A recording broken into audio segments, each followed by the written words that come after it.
Hello children, how are you? Hope you all are well. Myself Aruna Boga, and today we are going to do textual objectives and question and answers of chapter number 5, solids, liquids and gases. So for this you need to open your textbook page number 47. See children, objectives we are going to do with pencil only in the textbook.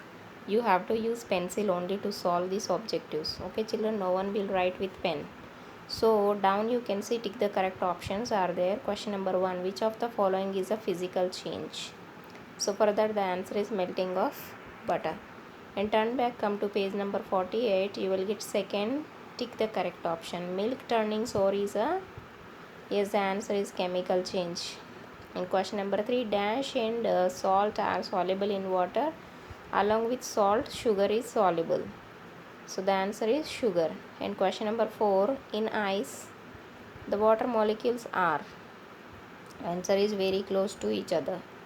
And question number 5, the gas that bubbles out of an aerated drink is carbon dioxide.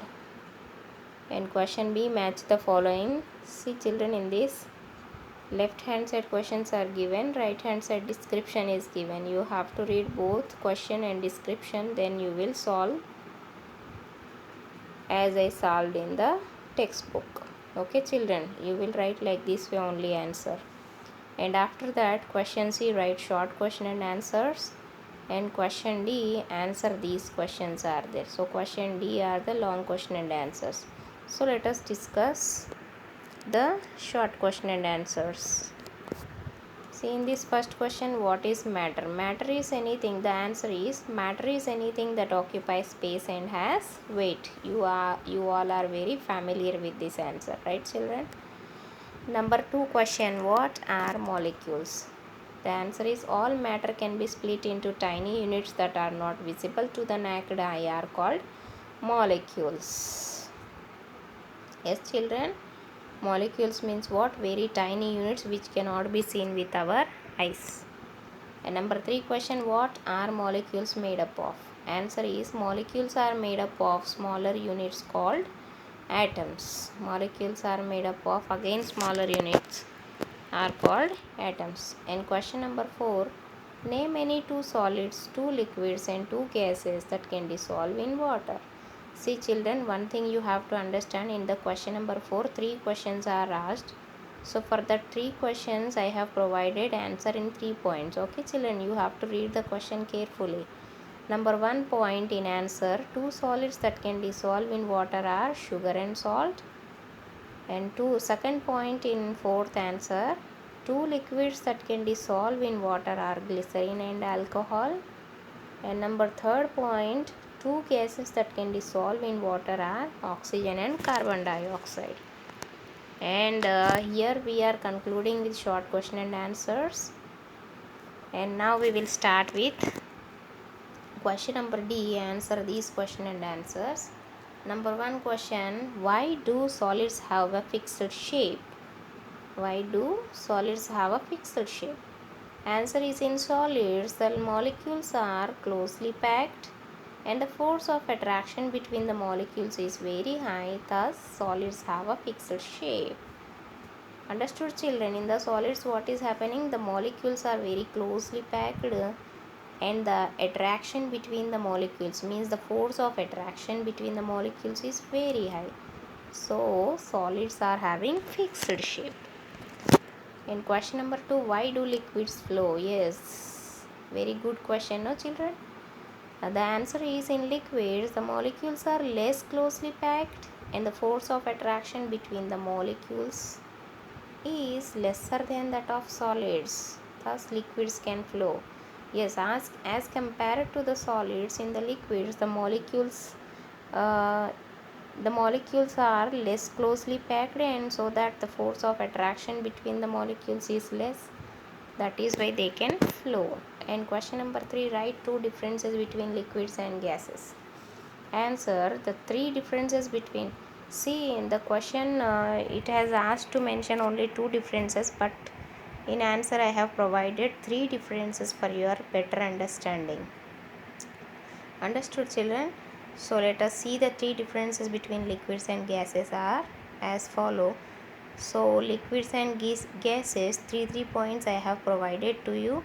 So first point, in liquid molecules are loosely packed. First point, in gases molecules are very far apart. Second point, in liquids can flow from higher level to lower level. Second point, in gases can flow in all directions. Third point, in liquids they can be stored in a vessel only. And third point, in gases they can be stored in a closed vessel only. Understood the children the differences between these liquids and gases? Very easy. The arrangement of the molecules first you have to understand. In the liquids they are loosely packed, in the gases they are very far apart. And liquids can be stored in the vessel, and gases are stored in closed vessel only. Otherwise what will happen? These gases will flow in all directions. Understood? And question number 4, when do we say that liquids are miscible? When one liquid dissolves in another, both are said to be miscible. Yes, very simple. No, take two liquids and mix with each other. If the two liquids mixes well and appears as one, we can say that both are miscible. In question number 5, what is a physical change? Give two examples. Answer: a physical change is a temporary change which can be reversed. Examples: number 1, changing of water into ice on cooling, and number 2, melting of an ice cube on heating. So these two are the example of physical change. Physical change is a temporary change only, and in this is reversible change. Physical change is reversible change. Examples are given. When we freezes water, it will turn into ice, and when we heat, ice will turn into water. This is reversible. And next question is, what is a chemical change? Give two examples. A chemical change is a permanent change which cannot be reversed and results in the formation of new substances. So physical change we have seen, that is a temporary change, but chemical change is a permanent change and it cannot be reversed. And in case of physical change, it can reversed. And it is reversible change. Physical change is a reversible change, but in case of chemical change, it cannot be reversed. And in chemical change, new things are formed. And the examples we can see: first one, a piece of paper is burnt, it changes into ice. And number 2 example, changing of milk into curd.